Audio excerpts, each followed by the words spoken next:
Good evening, everyone. I'd like to call the meeting of the City Council of the City of Pacifica to order for January 26, 2015. Roll call, please. Councilmember Keener. Here. Councilmember O'Neill. Here. Councilmember Nyhart. Present. Mayor Pro Tem Degree. Here. Mayor Irvin. Present. So I invite you all to join me in a salute to the flag. Allegiance to the flag of the United States of America and to the republic for which it stands, one nation, under God, indivisible, with liberty and justice for all. Do we have we don't have a closed session report. We had no closed session tonight. This brings us to the consent calendar. If anyone from the public would like to speak on items on the consent calendar, you may do so now. Please fill out a yellow card in the back of the room, and you will be allotted 3 minutes to speak. And I don't have any cards at the moment, so I'll bring it up to council. Here comes some. Here. Oh, okay. Do we have some? Give it a minute.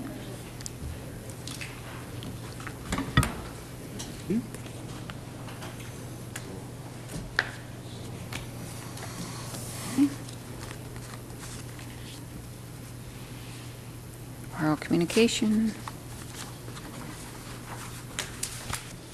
Consent. Okay, it doesn't look like anybody has any item on the consent calendar that they're interested in speaking. You're going to have to move your thing to see your lights. Pardon me? Oh, I know, I'm still in the public. On the consent agenda? Okay, come on up, Therese, sorry about that. It says oral communications. Number 2, approval of the minutes. I just want to make a correction as to what I said. And when I was referring in the paragraph, well, it's the 1, 2, 3, the fourth sentence that says we're in the blue zone. Okay. Should read green zone. And also in that following sentence, it also should be green zone. Okay? Okay, thank you, Thank Therese, you. for that correction. Okay, as that's the last card I've received, I'll bring it back to council. Are there some comments? Councilmember O'Neill? I just wanted to comment on the crosswalks, safe crossing for schools. It was really great because that was a joint effort between the Pacifica School District and the city. The school district was able to provide matching funds, I think, from the parcel tax. So we were able to get, I think there's 5 crosswalks and one with the Jefferson High School District.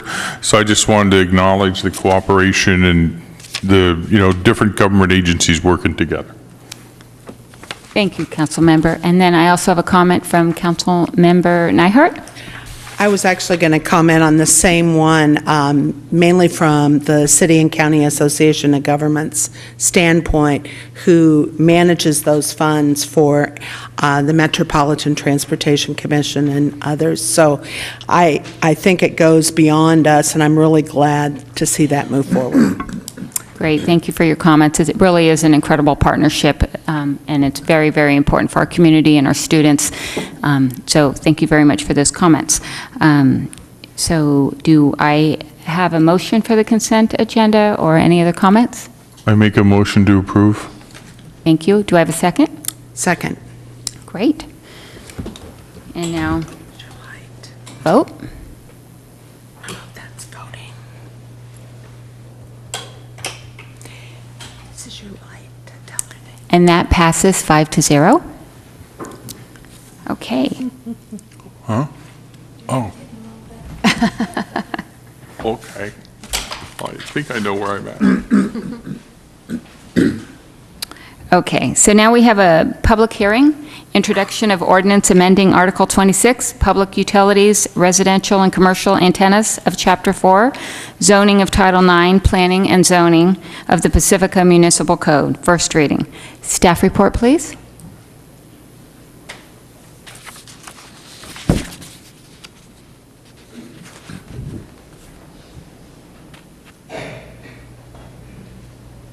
Good evening, Madam Mayor and honorable members of the council. I'm Christian Murdoch from the Planning Department.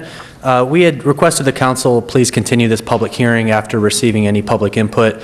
It was scheduled for Planning Commission hearing at the last meeting. Unfortunately, there was not a quorum at that meeting, and there is a municipal code requirement for the Planning Commission to make a recommendation on any zoning amendment.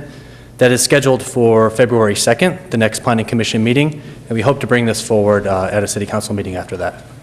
Great, thank you very much for that report. Do I have any questions from council at this time? No? Okay, then I'll open for public comment. Do we have any comments from the public? And open the public hearing. Open the public hearing. Yeah. As no one wishes to speak. Attorney saying something? Well, actually, you may want to, rather than open the public hearing, you could have a motion now to continue it, since the recommendation was just to continue it and then not Sure, proceed with- without any public comment, and we Without don't any need... public, I mean, you could ask for some public comment on the request to continue, but I would Okay. recommend you don't actually open the public hearing, because I presume you'll be more likely to continue it rather than act on it, since the Planning Commission hasn't I yet. see. So it would make more sense just to have public comment about the continuance, and then proceed to take a vote on whether to continue, as requested. Great, I see. Thank you. Okay. That's different than we've done in the past. Is that different than in Yeah. the past? So, Yeah, well, just slightly. I mean, you could go usually either what way. we I mean, if you're more do. you could go either way, frankly. That was just how I was expecting some- you to do it. But if you would prefer to open the public hearing and then continue it to the next meeting, that would be an acceptable way to go. But since the Planning Commission hasn't considered it yet, Right. I But think far it's be it premature from to me open it. to argue with an attorney, but Right. the issue is always in deference to the public. And at some public hearings, we have a lot of people that show up the night it's on the agenda, no matter what is said on the agenda, so we usually let them talk. yeah, And- just the difference is, I'm presuming, is because it was at least procedurally ready to be before the city council at the present time, whereas Right. here it's not really procedurally ready to be there because the Planning Commission hasn't made a recommendation yet. So that would be the difference, why I would suggest in this instance, it makes a little more sense to continue rather than open the public hearing, but I think it's within your I'm not discretion. going to belabor it. Okay, It was great. the same in both Right. cases, but And I appreciate the advice from our attorney, and in that case, we are not going to open a public hearing, but we are accepting comments from the public.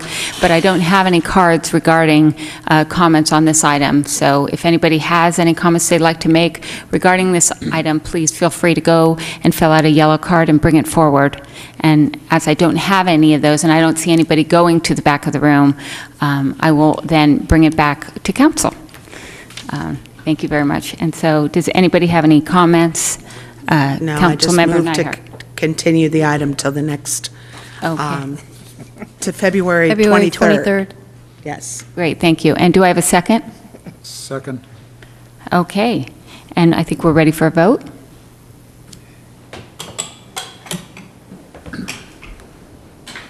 And that passes 5-0.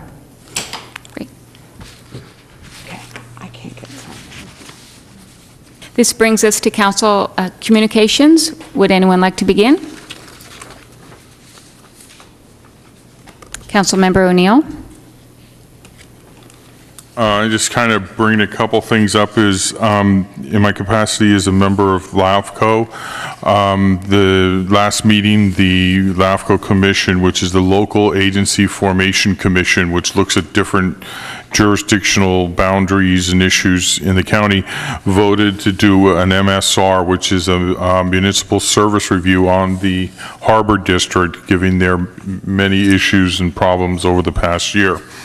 In my other committee meeting, which I went to today, it was very happy to see that they are continuing Route 17 here on the coast side, and they actually had some extra money where they've allocated another $104,000 for the funding, and that's to state transit assistance funds.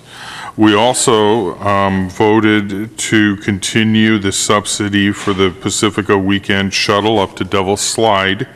The funds that let's see, the funds, this is real small print, people. The funds that they're paying for are $63,000, no, excuse me, $15,000. And what I found interesting is the cost per passenger driven was $20.98 each. The next highest was Community One in East Palo Alto for $18.65. So we got to drive that cost down and get more fannies in the seats, I think would be a great idea. Fannies in the seed? Right, butt in the seats. Oh, they also came out with a new list of the most congested top 10 places in the Bay Area. And what's interesting is one of them moved up from, let's see, what was it? 16 last year to 10 this year, 15 last year to 9, and one from 22 last year to number 2 this year at Interstate 880. So we're glad we're not over in the East Bay. They went up the most. Thank you, Councilmember O'Neill. Next is Councilmember Neihardt. Yes, I just wanted to comment about today, and I know that we'll probably get a report on this, but I wanted to say that, you know, this morning was one of those examples of why it's so important to have police and fire and the connections that we have in our community and through the county. It was amazing to see the response. I understand, and you're going to hear about it, I guess, later under oral communications, but to know that the fire went quickly from 6 alarms to a general alarm is my understanding from Captain Steidel, and just to see the community volunteers that turned out. Public Works did an amazing job with streets and roads and getting people directed. I can say that the police worked really amazingly closely with fire. And fire, our MOUs to get help so quickly. Even some of the evacuees, when we had to go door to door, were done by other departments. And it's the relationships, and I was actually talking to Captain Steidel about this, and he goes to other districts and other parts of the state, and they don't always have that kind of relationship across the various fire departments. So building that is exactly what we've been about in this town, and we have actually done an amazing job. I also, just as a note, stopped down at the community center this morning for some of the folks that were still evacuated from their homes, and I talked to Jim Lang, who came down at 5:30 in the morning and opened the place up, and and Mike Perez were there, and then we still had some of the folks that had come in and organized and helped get the word out. And I just want to say that I was absolutely touched by everything that happened today, and I am so grateful there were no loss of lives, no loss of structure, my understanding is, I guess we have a few firefighters that may have some poison oak exposure or something along those lines, and it makes sense in those hills, and I wish them a very speedy recovery. But I have to say, the overall response really saved everybody, and I'm just really proud and grateful and thankful. And that's why we have our own police and our own fire and our own response. Thank you. Thank you very much, Councilmember Neihardt. Next, Mayor Pro Tem Degree. Well, I'll start with that. It was quite sobering to wake up to see those flames on TV, of course, where I live, but very frightening. It reminded me of the Oakland fire when they start talking about the hills. And there's a lot, we can learn a lot from this because we usually are wet. And as you know, the weekend was quite hot. So that everybody is okay, and their pets, as far as I know, all the pets are okay too in the houses. So I was also able to visit the community center, and people were actually stunned but relaxed. And I think that was significant of how it was all handled.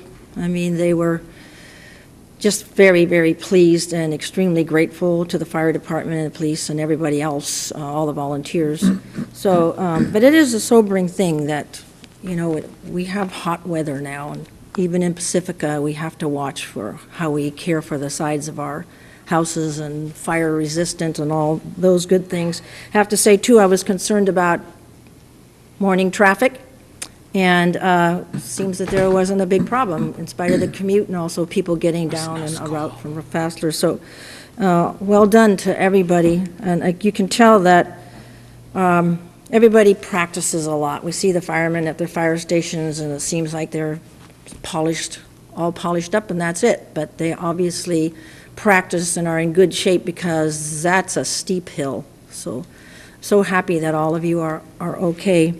For meetings, the Economic Development Committee met, and we'll be having continuing subcommittees, so encouraging you, the public, to look into the types of things. One of my favorites is, how do we get what already exists to be more beneficial for us economically? So I'm encouraging all of you who want to see the natural assets. We certainly are moving quickly on the trails, but also how we put our cultural arts, music, theater, and history together, because those have been booming within their own little sections, and if we could somehow wed them all, get the publicity going, and because we have people coming from all around the Bay Area and out of state for that, so, and including the sports, so I want to underestimate that. We have goal setting coming up on February 21st, so very important for public input, because we are your workers. So a lot of things coming up, general plan, local coastal plan, also the economic development type things. Issues that people have been mentioning, again, Harmony 1 is still on everybody's mind, the Hillside Preservation District. As I was president in 2007 and went through the rigors of how, when, why, or if to allow this development, it's really pressing upon me to make sure that all those rigors that we went to before we pushed the yes button are being adhered to, and there certainly shouldn't be any dilution of protecting our hillsides, because that was 2007. This is 2015. We certainly have advanced in ways of doing things. The homeless situation, as we mentioned, is really, we need a new way of looking at that. I tell myself that I've accepted things too easily, need to have different way of searching for ways of dealing with this. Homelessness has doubled and tripled in our area, including Pacifica. Good news, I did hear today that the County Housing Authority did receive a lot of extra money, well, a lot, you know, considering the issue, how big it is, to address some of these homeless situations, so there's even money to help us with this. And the coast was mentioned, and we are the coast, in case anybody outside of here ever forgets that. We also are having something on, a get-together on this Wednesday, because we hear over and over again, I'm sure you've heard it, drugs and alcohol abuse, whether it's legal or illegal things. We need a new way. There's being a call to look at a new way for the community to look at this issue in our city. And so that's going to be at the old Ceremony High School, up on Ceremony there, at Ceremony Drive, at 6 o'clock this Wednesday. People are also complaining that they feel the need to move out of the city because of noise and things like that's going on. And so those are troubling things when you hear residents tell you that I can't stand it any longer, I have to go, whether it's for the drug issue or for the noise around, or construction noises. These are very sobering things that are really depressing for me, that somebody would have to feel that they actually have to move. That's scary. So. Did I forget anything? No, that's it. Thank you. Thank you, Mayor Pro Tem Degree. Councilmember Keener, do you have any updates that you'd like to provide? Yeah. So I attended my first of many, I assume, committee meetings.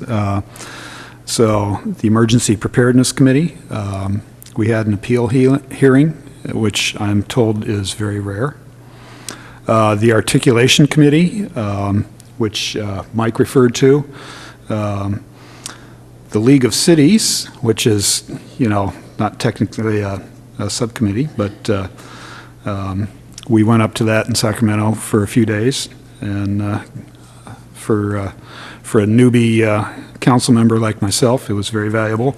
And finally, the homeless count, early last Thursday morning, I believe, went out and counted the homeless. So that's it. Thank you very much for that update, and I'll just give you a little bit of background about what I've been doing for the past couple weeks. I'll start with this morning. I live right across the street from, on Fassler, across the street from the fire. I woke up at 5:30 in the morning to give my dogs a walk, and it was very frightening to go outside. You heard the helicopters. Many people in the area were walking around. We didn't know what was going on. You walk across the street, and I just have to say again, and I know we all feel the same way, but such deep gratitude for our city staff. You walk across the street, the police are out there, they get out of the car, they greet you, they're letting you know what's going on and try to calm you down. You walk across, you see fire, 20 feet high flames coming from the hillside, and everything was incredibly well managed. The public works were out there managing traffic. The police were directing people, and of course, our fire staff was just amazing. The North County was amazing, as well as every other San Mateo fire crew was out there. It was just such a combined effort, and incredibly just moving the way everybody came together and did a phenomenal job, and no one did get hurt, as Councilmember Neihardt had said previously. It was an incredible experience just to be part of it and see how people reacted. I talked to many people who were evacuated from their homes, and they had to go to the community center, or they were driving around a little concerned with their pets, but yet everybody came together. There were so many neighbors in the area that were opening up their homes to people that were evacuated. So it was just really endless. And also, I want to express my gratitude to the people that opened the evacuation center down below, Jim Lang, as well as Mike Perez, and the entire city staff just came together and did a beautiful job, and the entire community came together, and it really is times like that we really get to see how special this community is. And I, again, really want to thank everybody from the bottom of my heart that was involved in this endeavor. And again, it just once again shows how special Pacifica is. So I think that's really important. And I'm grateful that we are going to be getting a city staff report during oral communications coming up right after this. A couple other things that I attended during the week. I went to the Office of Emergency Services meeting, which was very informative. It was quite interesting. We went from talking about the fact that we're going to go back into an extreme drought conditions very shortly. Unfortunately, although we got a great deal of rains in December, they just didn't add enough to the snowpack and the reservoirs, so we are going to be in extreme drought conditions in a very, very short period of time. And they spoke about that and the things that might happen there. So it's just, please continue to conserve water and know that unless we get water very soon, we're all going to have to be coming together to do what we can about this drought situation.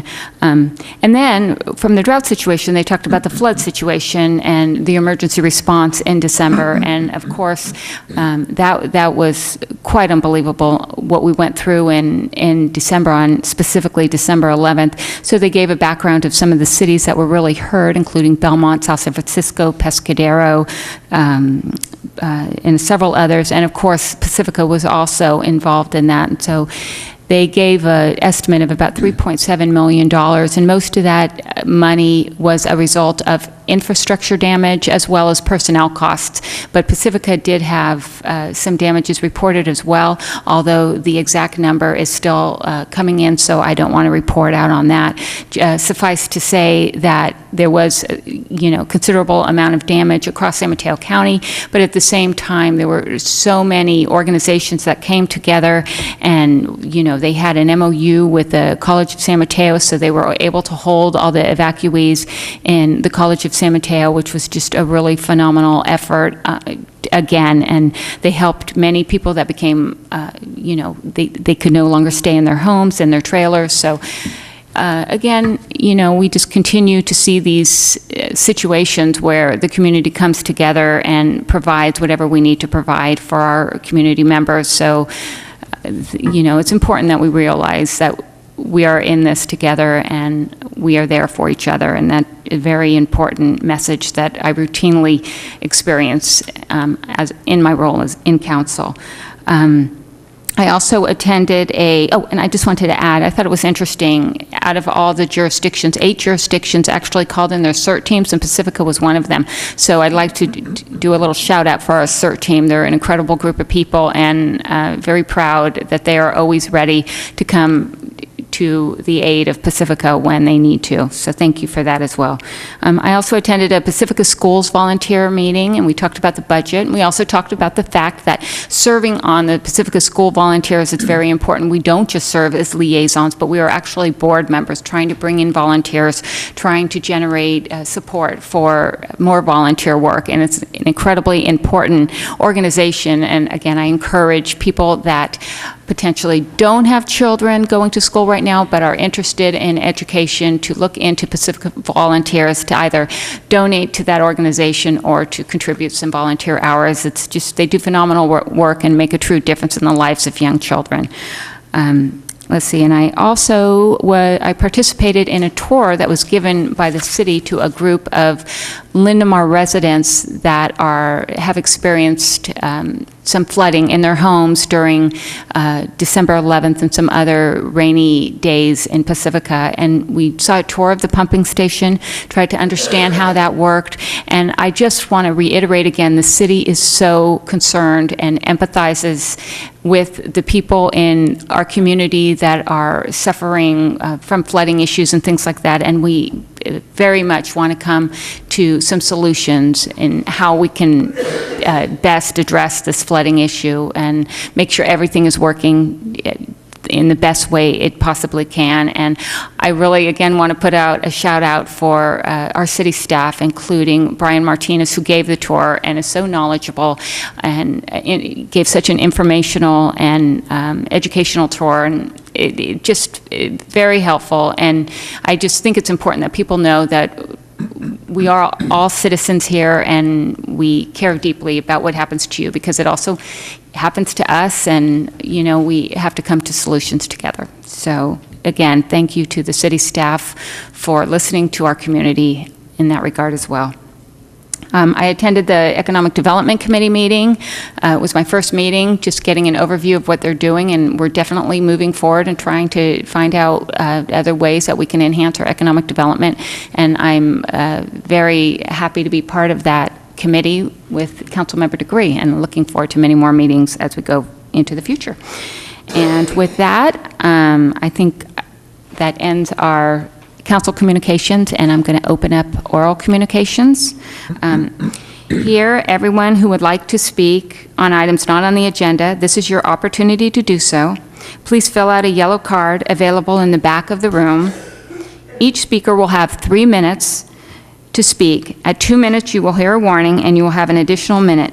Please note that council does not have the opportunity or the right to enter into debate or discussion with the speaker. And tonight, I will start with staff communications, as they would like to make a short presentation regarding the fire response this morning.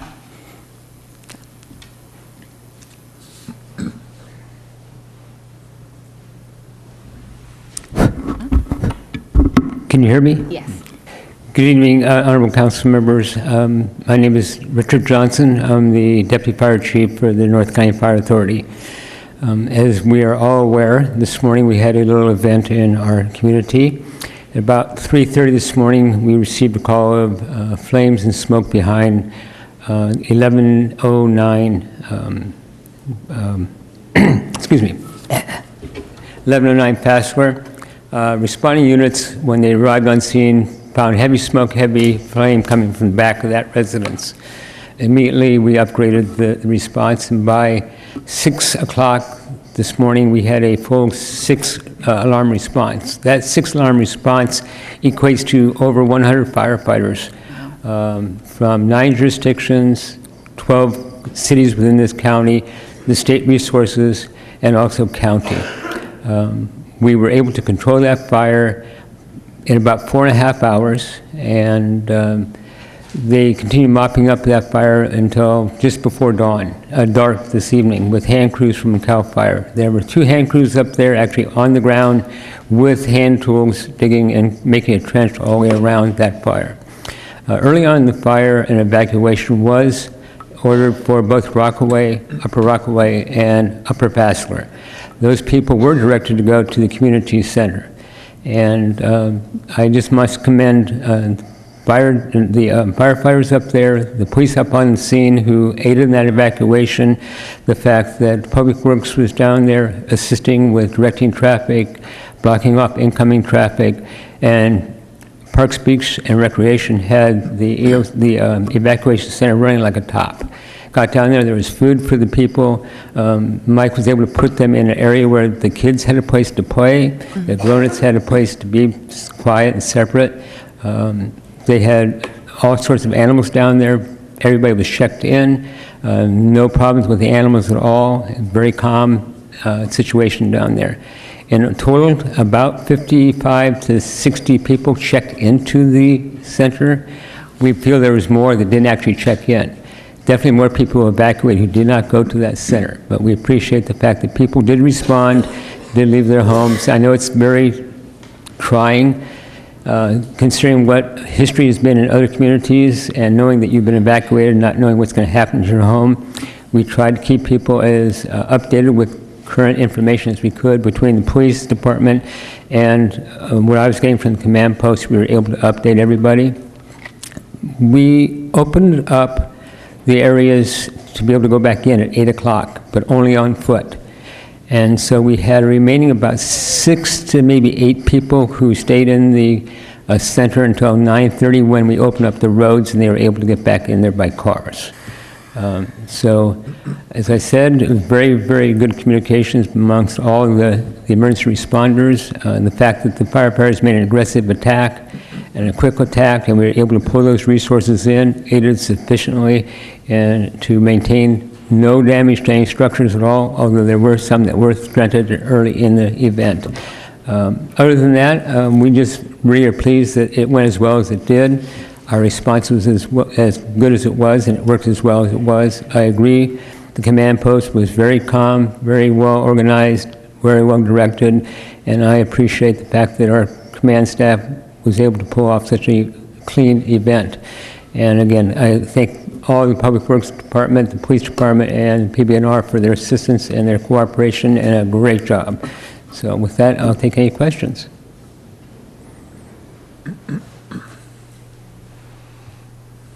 This is on orals, we can't talk. Hi, Lori Tinfo, City Manager. Because it's an oral communication, the council really can't engage with staff. But this was the best way that we could accommodate the interest in having information be shared with the public and with the council about the activities that you all engaged in. Understand. So thank you Thank very you. much for Thank you putting very this much. together. Thank you very much for your report.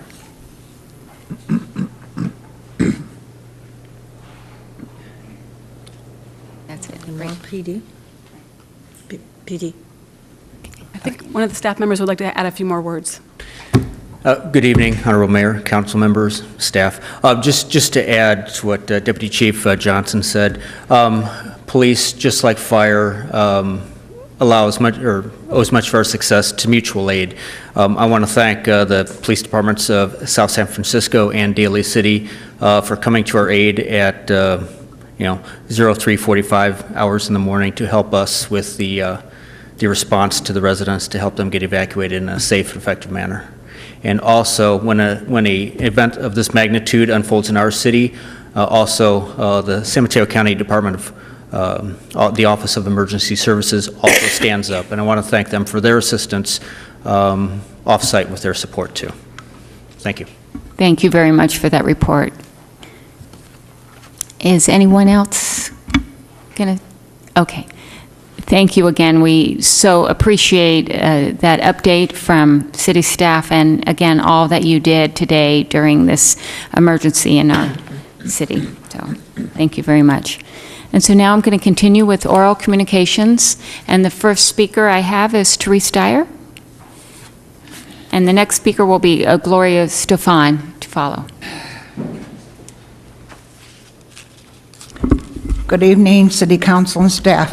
I just have one comment because I brought this up so many times about the petrified forest on Highway 1, you know, on the left-hand side by the lumber yard and all the dead wood there. It's just another fire waiting to happen.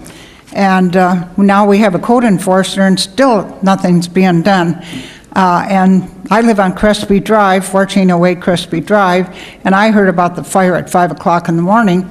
And I'm telling you, it's a disaster waiting to happen. If we don't get that Highway 1 widened here, and I don't know how many more years we have to wait for it, you're going to see a worse disaster than what you've seen today. I would have liked to seen a detour sign further down on Crespi because I got out of the house at 7 o'clock and I was telling traffic to go back, you know. So I think all in all, they did a good job, but there should have been signs lower Crespi that, you know, go back where you came from. And the other thing I want to comment on is, as a tribute to Elaine Larson, our former editor and publisher of the Pacifica Tribune, I'd like to read some excerpts from a headline that she wrote on May 2nd, 2007. It may be the best legacy she ever left the city of Pacifica, and one which I have brought to your attention many times throughout the years. The headline says, "City facing $1.1 million budget deficit. Court case rules out taxing sewer enterprise fund." So I'll just read you part of it. It says, this is when we had the interim city manager, Norton. He said, "In the past, the city was legally able to transfer funds from the enterprise fund as a payment in lieu of taxes or pilot payment. The city was charging the enterprise fund about $700,000 in pilot fees that went into the general fund, according to Finance Director Maureen Lennon. The city of Pacifica collects sewer taxes to run its own sewer plant, which operates on a separate enterprise fund. If the sewer plant were run by an outside private business, it would be required to pay the city proper taxes. But because it is a city-run Pacifica, like many other municipalities, collected in lieu property tax, which was put in the general fund. However, all that changed as a result of the California Supreme Court ruling known as the Bighorn decision. The case involved a water district in California near the Nevada border that was sued over a water rate increase. The court ruled in part that municipalities could no longer commingle funds between their general fund and sewer enterprise fund. The California Supreme Court rendered the decision in the Bighorn Desert View Water Agency versus Virgil on July 24, 2006. Lennon said that the outcome of the ruling went beyond the original. Well, anyway, and we're continuing, this city is continuing to violate this state law. Thank you. Thank you, Therese. Gloria Stefan, and then the next speaker, I can't see it. Mo Jahista, I'm sorry, I can't read it very well. Hi. Good evening. My name's Gloria Stoven, and I'm a longtime resident. Actually, this morning was a wake-up call to a phone call. Be prepared to evacuate. And I want to add my thank you as well to all the city workers and fire and police staff. They did a wonderful job. Anyway, dear council members, I wanted to address the RV ordinance that you asked the Pacifica police chief to develop. I believe this was about a month ago, and I just wanted to let you know that there is a group of us, SFOP, PIA, that is thinking of that is involved with another alternative or option. A letter of intent was sent to the county by our Pacifica Resource Center Director, Anita Reese, and it's with regards to a safe parking program. This safe parking program is already going on in Santa Barbara, and it's become very successful. I believe it's been going on for 10 years now, and it's gotten quite a bit of, it's been very successful and received numerous awards. Our group is wanting to have you maybe can get some more information on it, but we're hoping that you will give it support if the county does approve the funding. It is something that has proven to help those who are really in a transitional mode and are at this time living in their cars and but are working with someone in the community to help them get into permanent housing. Thank you so much, and thank you for your time. Thanks for that information, Gloria. And the next speaker, and I may not be able to read it correctly, Mo Jahista? Do I have it? No. Somebody was coughing and went out. I don't see her here. Okay. Okay. She was coughing, I think. Okay, great. Thank you for that information. The next speaker then is Lynn Adams.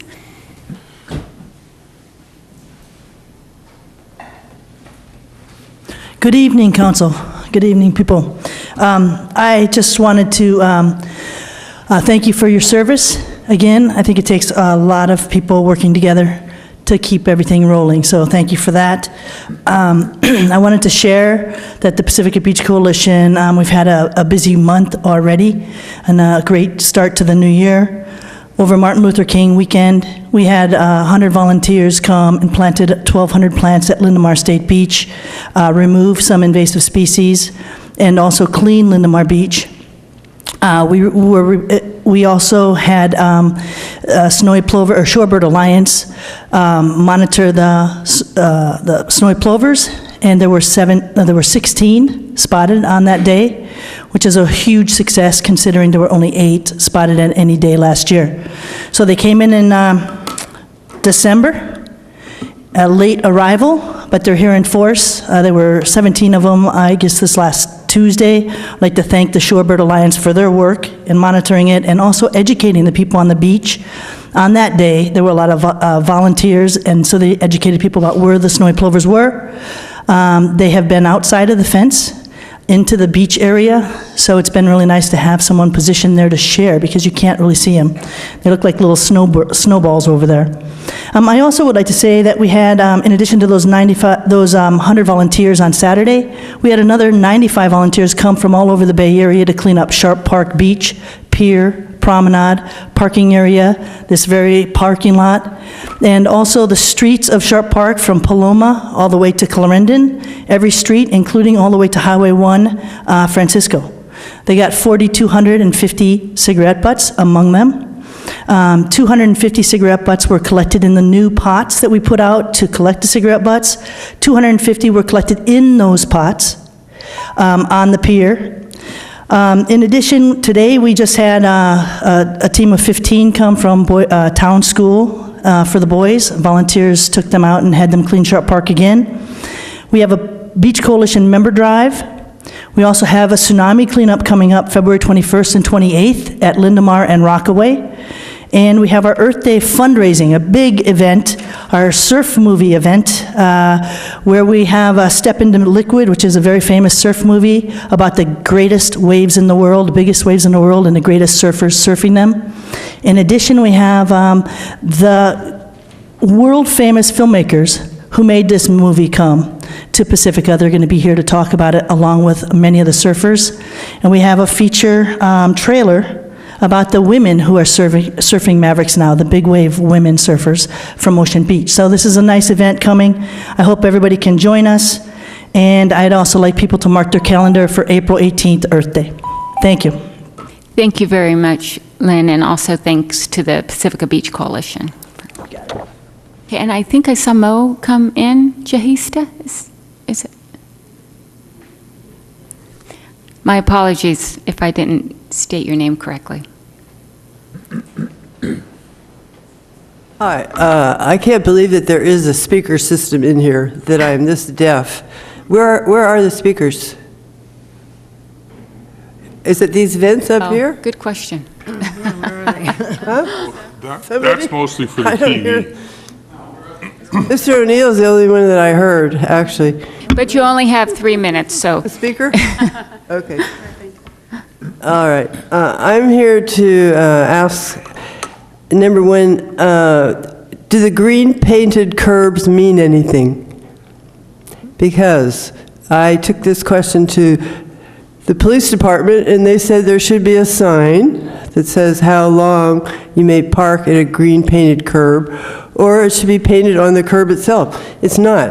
I don't find one on Palmetto, okay?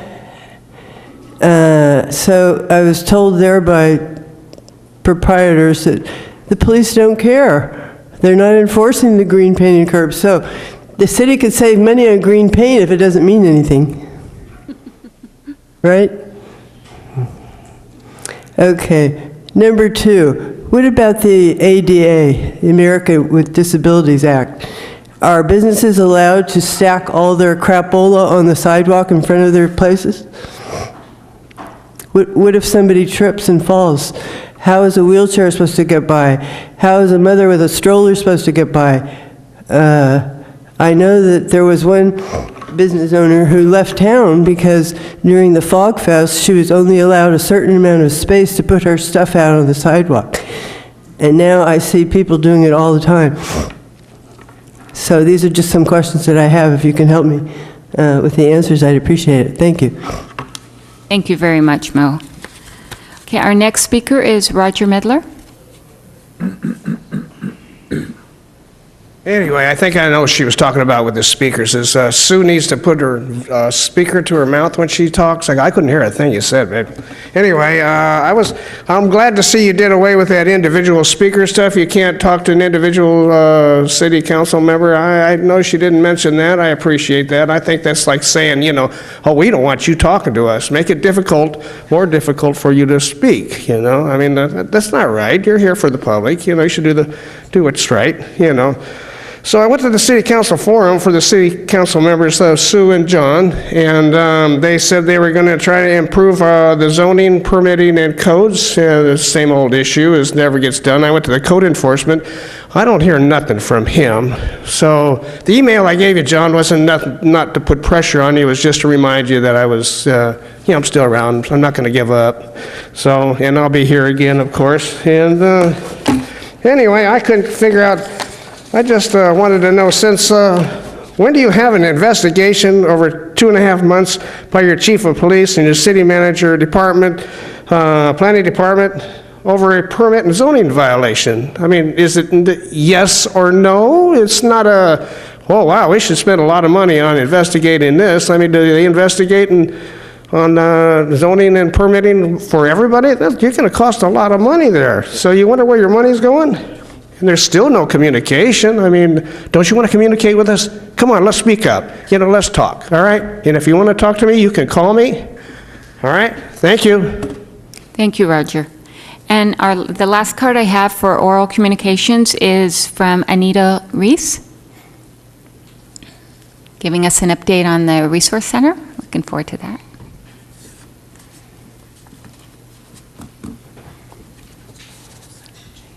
Happy New Year, all. I realize this is the first time I've seen you all, the New Year. So I just wanted to let you all know that we're wrapping up our Adopt a Family program. This year we were able to provide services to 122 families with 232 children, and we thank all of you who adopted families this year. We actually had so many adopters that some of our adopters that wanted more than one family, we had to say, sorry, just one or two, which was great. That's a wonderful problem to have, so we were very grateful. As others have mentioned, we had the one-day homeless count on last Thursday, and we saw a decrease in the number of cars, RVs, and vans that were parked on the street, but we did see an increase in the number of encampments and people who are sleeping outside. Just to give an update, there are 8 census tracts, so 8 teams of 2 with 3 homeless guides went out and walked the census tracts or drove the census tracts and counted what they saw. And I just want to mention that our homeless guides are invaluable. The more homeless guides we have, the richer the information. And so I do think that there are probably more cars and RVs and vans out there, but we didn't have as many homeless guides who have that life experience to provide us some additional insight. I found that a lot of the volunteers who didn't have a homeless guide came back and said, I think, but I'm not sure, so they didn't count, which was good. We wanted it to be conservative rather than over-counting.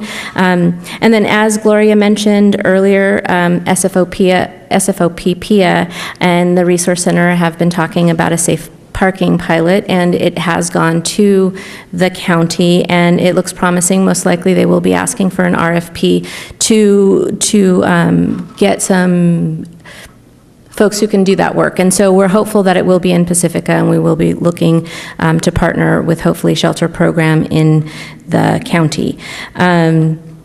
And we're launching our free tax services on Saturday, and all of our appointments are actually full as of Saturday.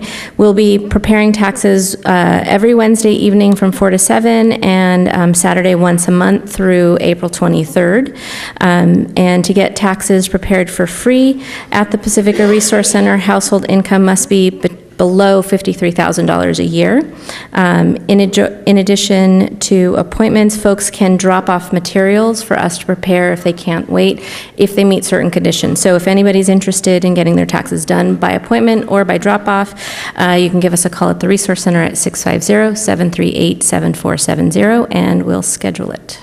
Thanks. Great. Thank you very much for that report, Anita. Appreciate it.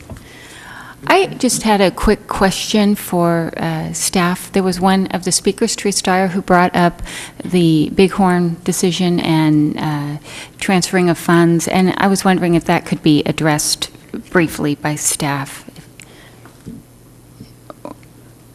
Well, staff's keenly aware of the Bighorn decision, and I'm going to assume she was referring to the loan that was part of the budget that the council adopted in last June. Mm-hmm. We're not commingling, we're simply borrowing with a payback schedule. It's a different animal, different thing. We did test it with our city attorney's office. We also went through a process where we refinanced some of the bonds for wastewater. Mm-hmm. They were made fully aware of what we had done as part of the budget.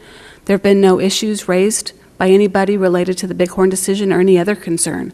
So there's no reason to think that there's any problem associated with the actions that we've put forward and the council's adopted. Great. I appreciate that clarifying answer. Thank you. Okay, and with that, we are going to move on to considerations, and we have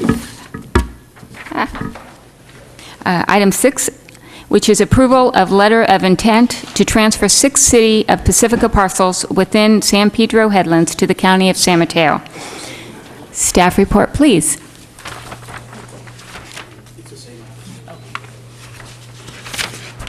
Thank you.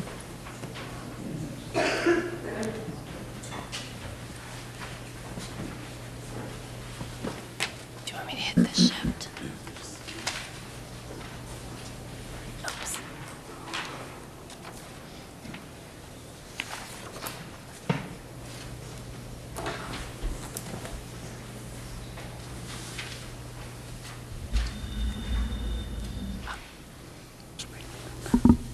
Getting the projector ready. Yeah. Warming up.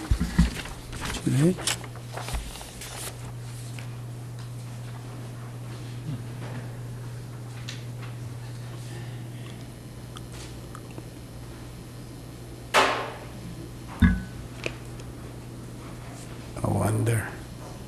Should I start? Why don't you go ahead and start, Van? Okay.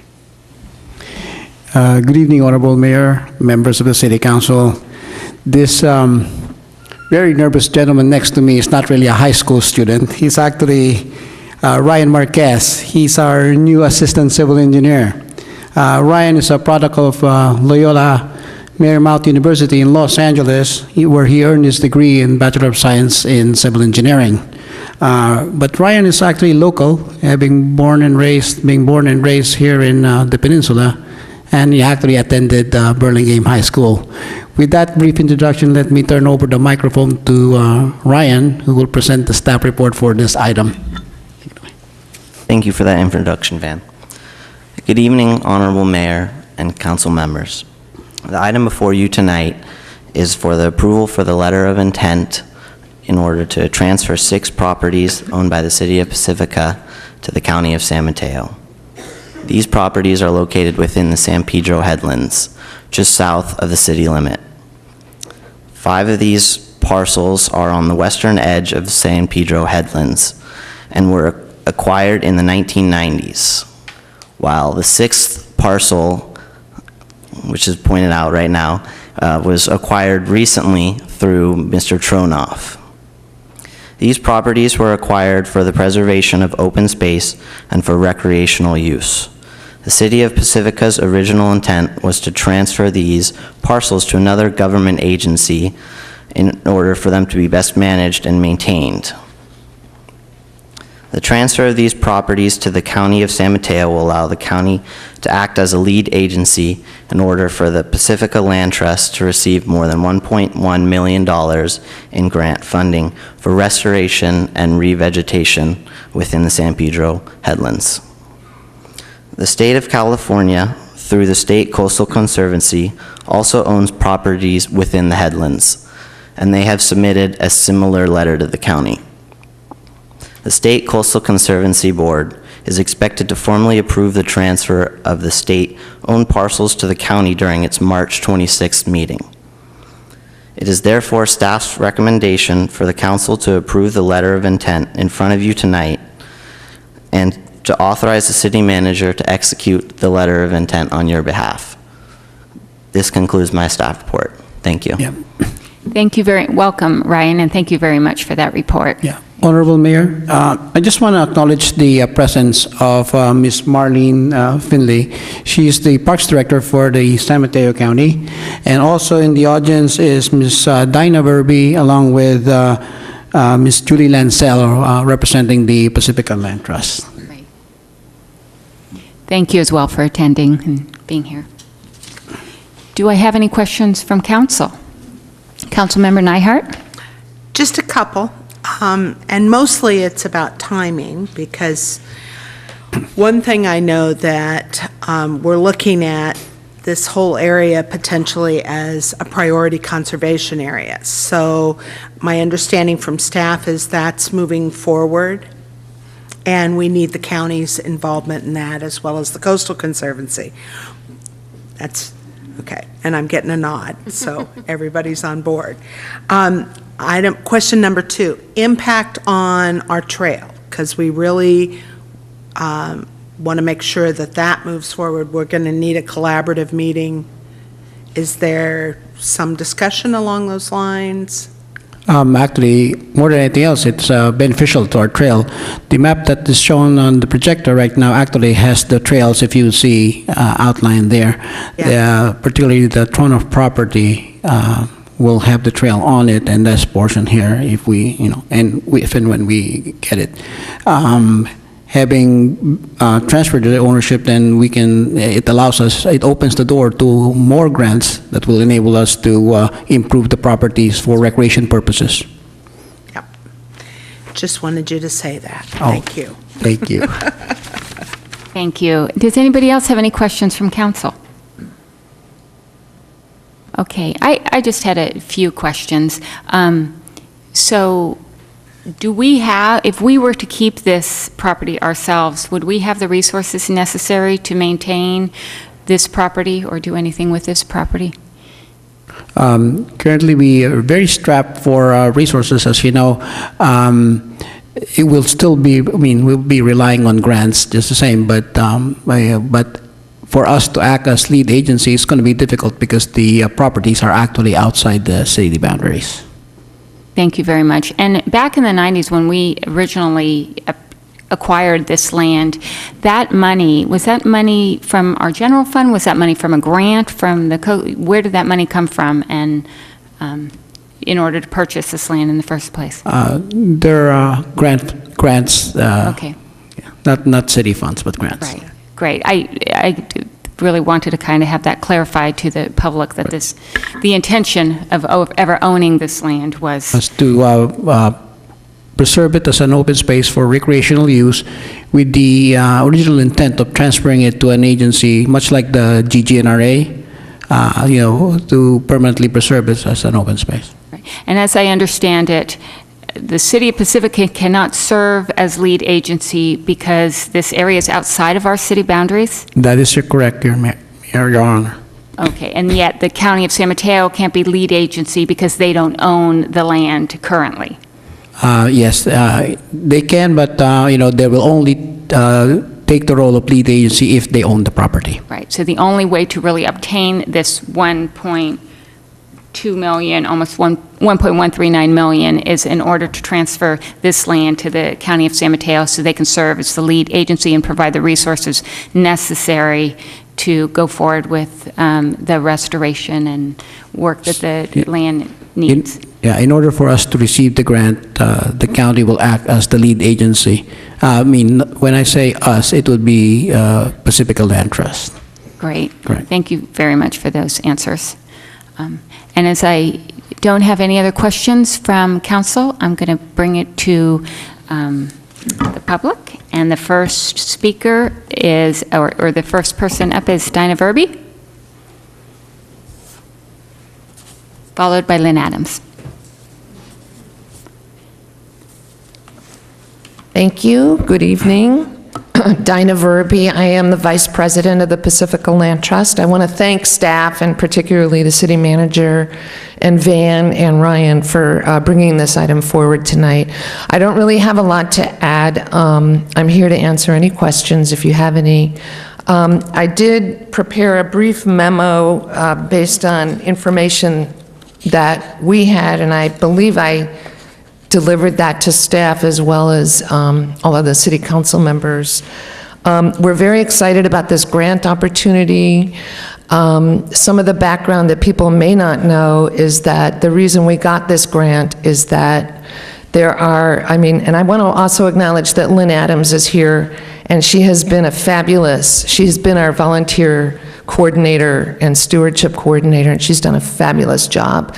We have so far been operating under the auspices of Coastal Conservancy grant funding, and we've done a lot of great work up there, but it has become apparent that some major restoration has to occur because there are some erosion gullies up there that were originally caused by off-road vehicle motorcycle use over many years. That's a little beyond our capability of addressing unless we got some big money. And fortunately, the Off-Highway Vehicle Division of State Parks agreed with us. So they were very generous in awarding this grant, but it's not enough. We have to find about $400,000 in match. Plus, we have to find additional monies to actually design and build the trail because the grant will only cover restoration work, but not the actual trail planning. The county, we did have a stakeholders meeting last fall with the county, with GGNRA, Coastal Conservancy, Lori Tinfo and Mayor Irvin were there, as well as Don Horsley, Supervisor Horsley, and Chris Hunter. And the county indicated that it would have some resources available to put towards the trails, which is something we desperately need, but they need this letter of intent from you and from the state so that they can appropriate resources and budget some items for this. So we're very grateful to the county, and I want to acknowledge that County Park Superintendent Marlene Finley is here as well. So thank everybody. We look forward to moving forward with this, and we do hope that this letter will help us succeed in finishing this project. Thank you. Thank you very much, Dinah. And the next person is Lynn Adams. Good evening again. I just wanted to bring, I have been the stewardship coordinator there since August of 2009. We've done a lot of restoration work. It's been a joy and a pleasure to involve people from Pacifica and the coast and outside of our region even to come and work and learn about that property. Since 2009, we've seen an increase of visitors, almost 100-fold. I mean, we are seeing so many visitors now on the weekend, and I ask every visitor, where did you hear about this? On the internet. A friend of mine told me. Where are you from? Burlingame, Oakland, Marin, all over the place. This is a world-class place that is getting world-class visitors. And now that it's attached to Devil's Slide, it is only fitting that this become an open space that is stewarded and cared for in the best possible way. So it's been a pleasure. I can just say clearly, knowing well, just this weekend we worked on erosion on the descent from the Middle Ridge to the North Ridge, which is on city property. It's sufferable, it's horrible, and there's not much we can do. It's only through this grant that we can even address that. And the trail system through the entire property is mostly too steep and allows for too much erosion to be able to repair it as volunteers or even with good money. It can take a whole new trail system. So I think it's a good move for the city of Pacifica to have this jewel in our backyard, stewarded and managed in a great way. And I hope that if you ever want to go out, I'd be happy to take you out there. It's very special. I can take you the gentle trail so you don't have to lose your breath too bad. But it's very spectacular. We were there this weekend, and the blue skies, the wind, the fog, and sometimes different weather. The view of Pacifica is spectacular and fabulous, and I know that it deserves to become our legacy, right? Open space. Thank you.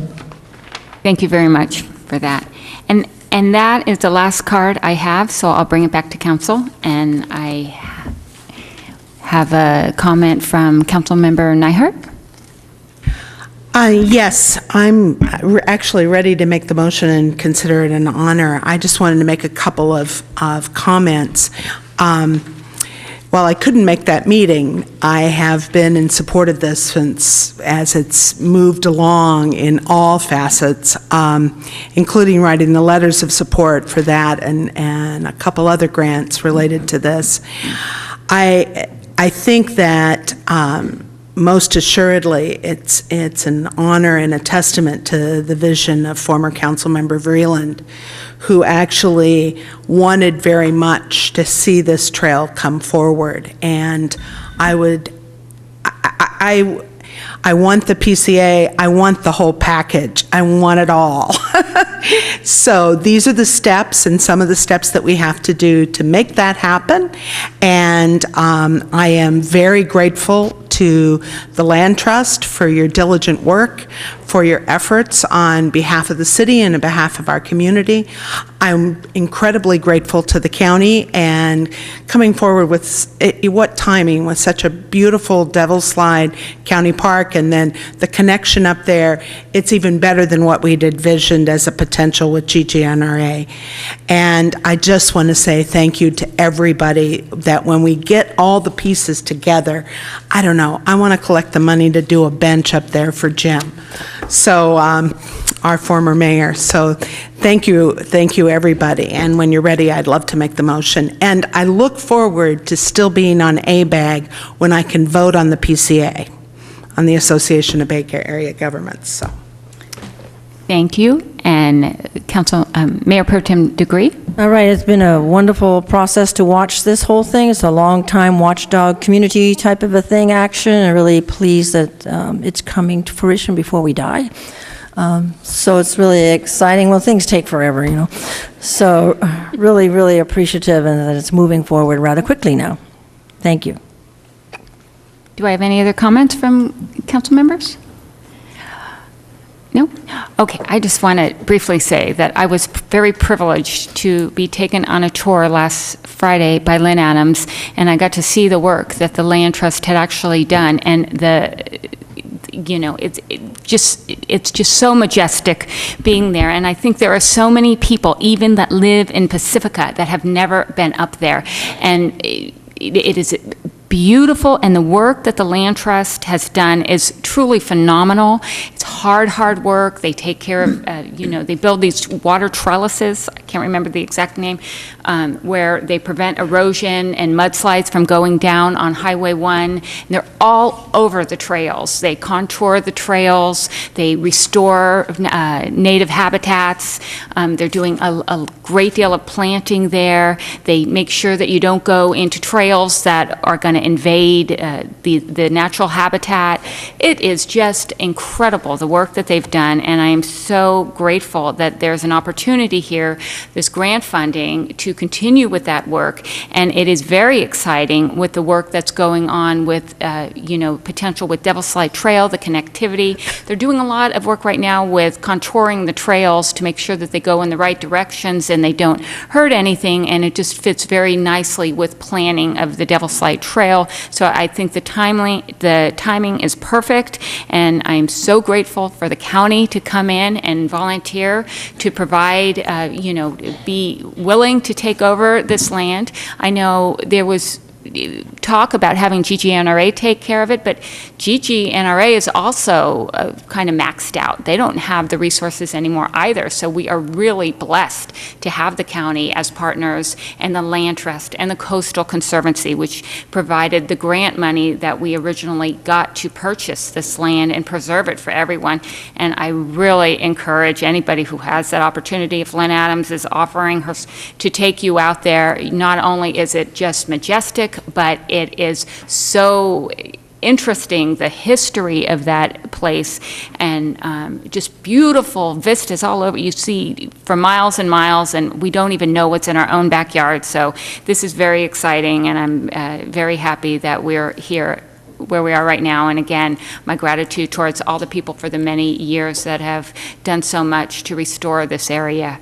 So thank you for that.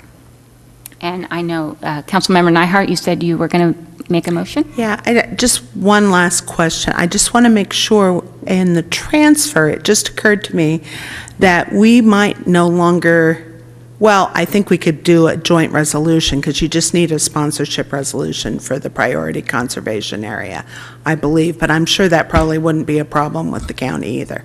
Just makes us all more accessible to other grant funding, so this is a good thing. All right. So with that, I'd like to approve the letter of intent to transfer Pacifica's 6 parcels within the San Pedro headlands as shown on the attached map, attachment San Pedro headlands parcels, and identified in the following 4 assessor parcel numbers. 023-730-120, another parcel 023-730-030, oh my God, and another parcel 023-730-210, and one last one 023-740-030 to the County of San Mateo. Great. And do I have a second? Oh, yeah. Second. Okay. And with that, time for a vote?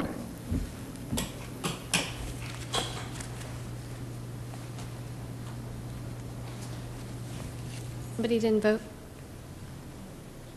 Everybody's lights off. And that passes 5-0. Thank you very much. Great, thank you. Wonderful.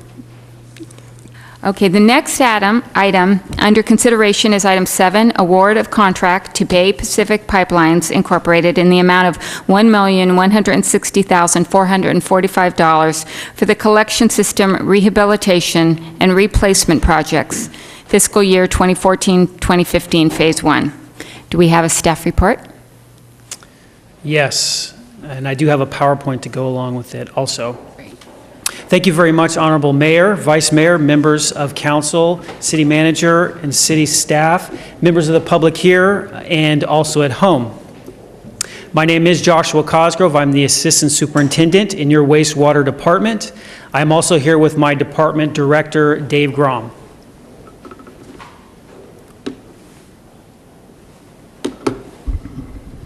So I'd like to start this presentation of the collection system rehab and rehabilitation project for fiscal year 2014-15 Phase 1 with a little bit of the benefits of this project. We will be replacing approximately 12,000 linear feet of the public sewer main. Some of that we will be replacing in kind, some of that we will be upsizing, so increasing the inside diameter of the sewer pipe. And almost 100% of the replacements will be through pipe bursting rather than trenching. There will be just a short section that will be trenched rather than pipe bursted. Now, what we're doing with this project is a few things. We're replacing some of the leaking pipes in this area of the sanitary sewer system, and we're also increasing the capacity of the wastewater system in this area. So not only are we providing a brand new pipe there, we're also increasing the capacity, the amount of wastewater that we can hold in this area. And another thing that we are doing as part of this project is we're providing a low-cost bid for the homeowners in the neighborhood to replace their private sewer. And I'd like to focus in for just a little bit, if I could, on this part of the project. So in Pacifica, the property owner, the homeowner, is responsible for the repair or maintenance of their entire sewer lateral, even into the public right-of-way, the street, if that's where the connection with the public sewer main is. Now, when we do a project like this, where we replace large sections of the public sewer main, the contractor will come in and they will excavate the public sewer main in certain spots, and where in specifically spots where the private sewer lateral is connected with the public sewer main. So almost half the job of replacing a private sewer lateral will be done as part of this project, which has to be done as part of this project. So what we decided to do was to provide, to require the contractors who are bidding on this project to also provide a bid to replace the private sewer lateral at the same time. Now, I want to be clear that this is this will be a contract between the contractor and the homeowner. The city is not involved in that. We just required this bid as part of the project. And it's completely voluntary. The property owner, the homeowner, does not have to take part of this if they do not wish to. And of course, if they have had their sewer line replaced already, then they wouldn't take part in it. It will be a great benefit to any of the homeowners in this neighborhood that have existing sewer lines. The age of the sewer lines in this area are roughly 50, 60 years, which is the life of the type of pipe, the existing pipe. So pretty much all of these sewer lines, if they're existing sewer line, need to be replaced.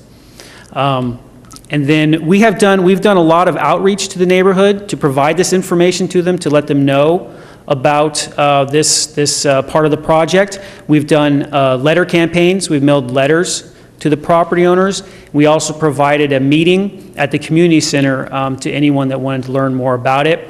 And that is the number for the wastewater department that you see on the PowerPoint, 650-738-4660. If anyone in that area would like to take part in it. Time is of the essence if they do. The way this project will work, the way any of these sewer projects work, the contractor will come in, they'll start either upstream or downstream of the system, and they will work pipe segment to pipe segment, street by street. They'll excavate, perform their work, backfill, and move on.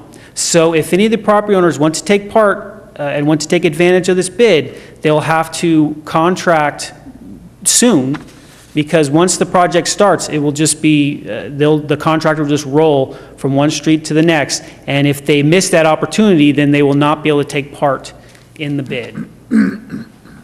And then just to reference this project to the master plan and our long-range capital improvement plan, it is number 4, project number 4 in the master plan, and also it is one of the rehab and replacement projects in our master plan and long-range capital improvement plan.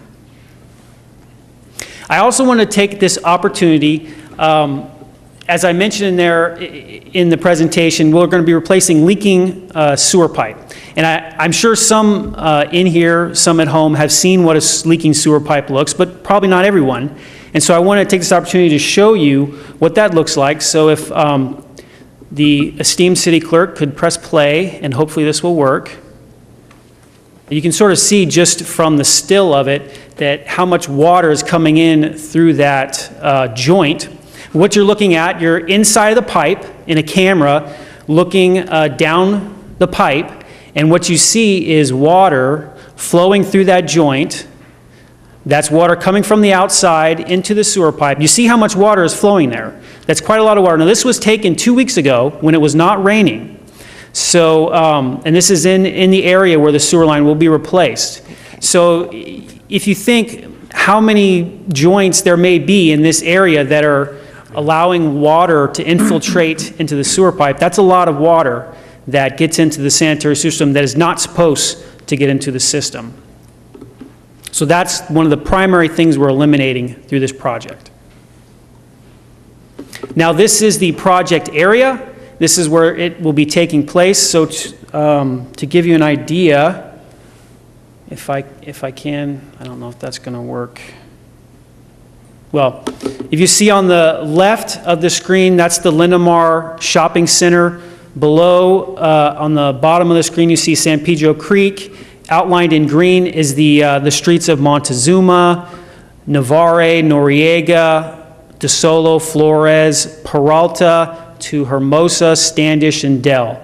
You see Linamar Boulevard at the top part of that green, and that's the area where the project will be taking place. And as I said, the contract will probably start either at the bottom of the project area or at the top and just work their way down or up.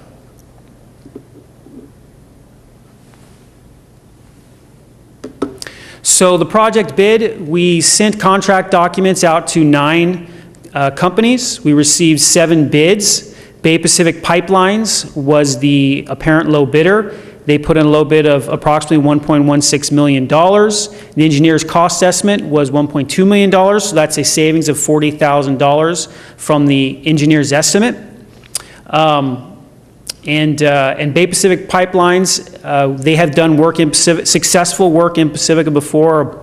About 10 years or so ago, they installed a trunk sewer main under Monterey. So we have a good experience with Bay Pacific Pipelines.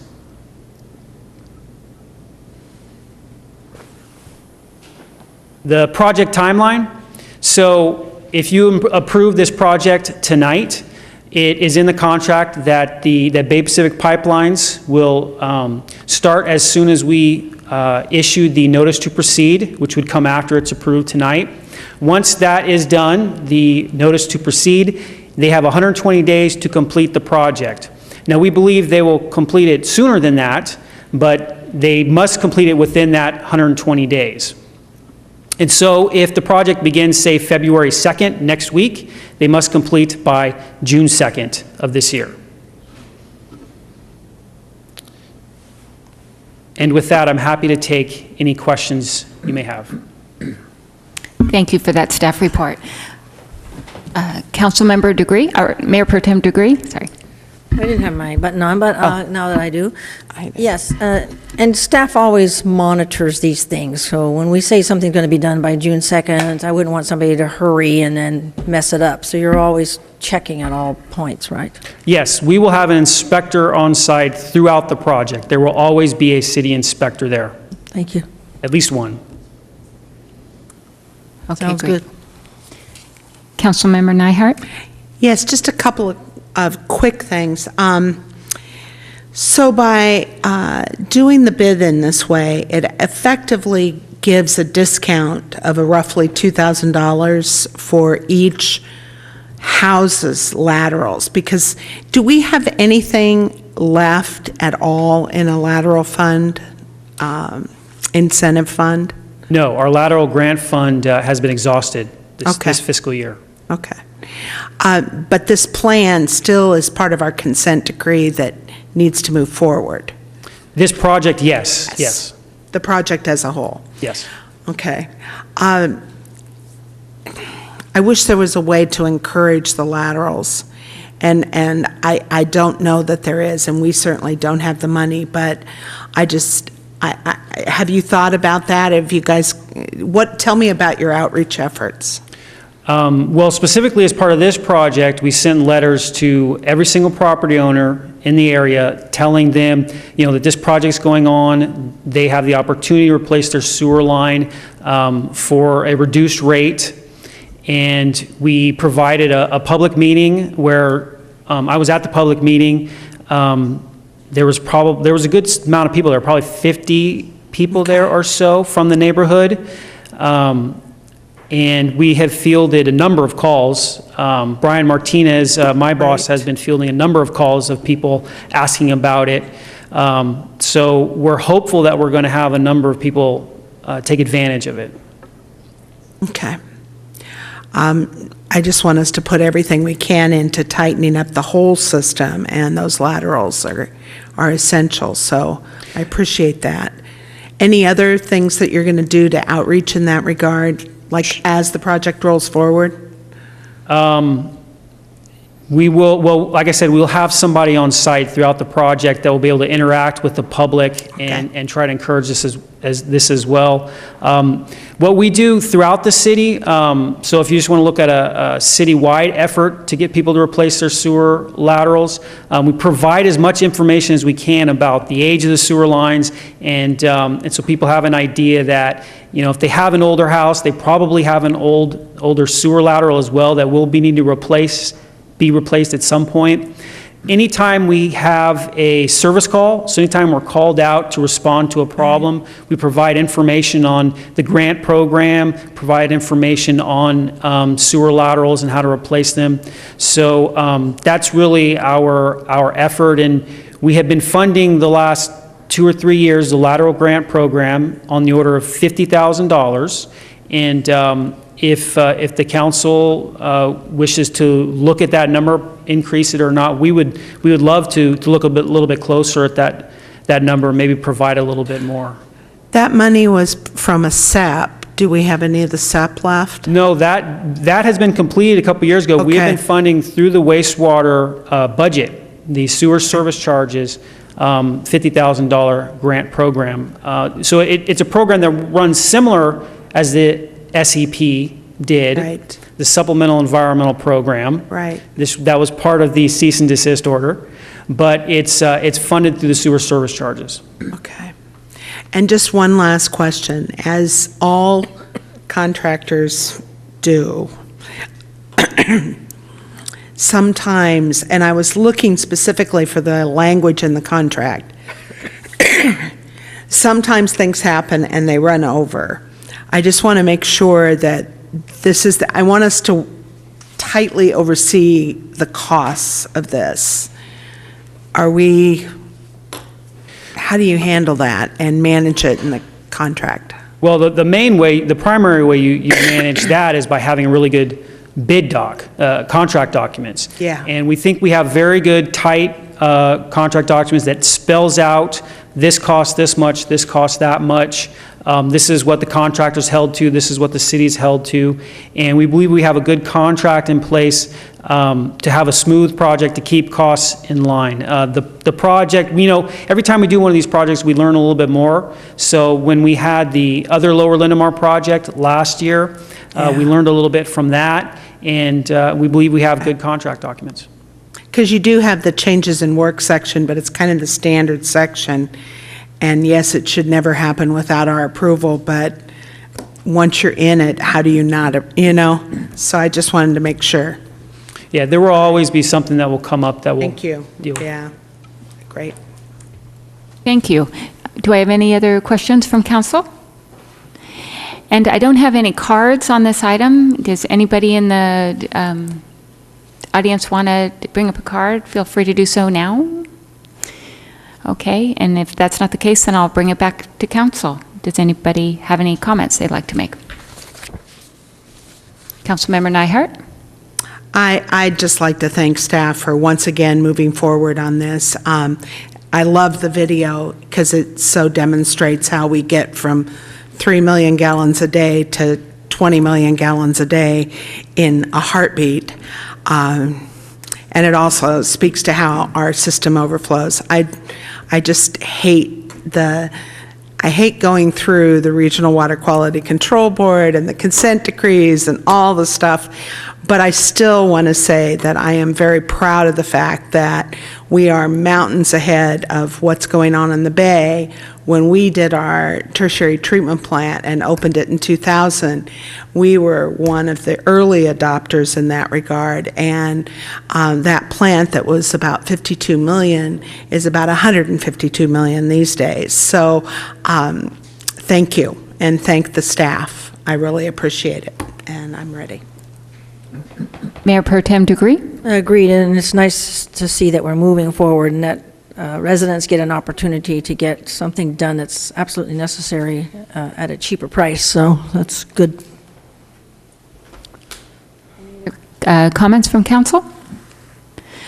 I'd just like to say I agree completely. This is absolutely essential to get this done, and my main concerns are, of course, outreach, and hopefully you were very successful at getting the word out to the residences that there's a cost saving in doing it this way, and it's happening very soon, potentially. So great job trying to inform the public in the best way we possibly can, and I'm ready to have a motion if somebody's going to provide one. John's going to do it. Okay. Councilmember Keener? Yeah. So I would move that we would award construction contract to Bay Pacific Pipelines Incorporated for the collection system rehabilitation and replacement projects fiscal year 2014-15, Phase 1. Approve the construction budget of $1,333,510 and authorize the city manager to execute all necessary documents related to the collection system rehabilitation and replacement projects fiscal year 2014-2015, Phase 1. And I'd like to second that. Great. Okay, we're ready for a vote.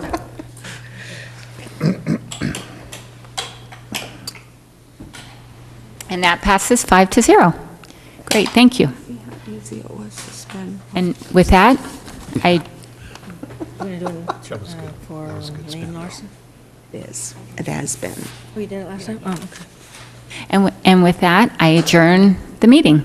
Thank you, everybody, for attending and being here. Hey, got your feet wet. There you go.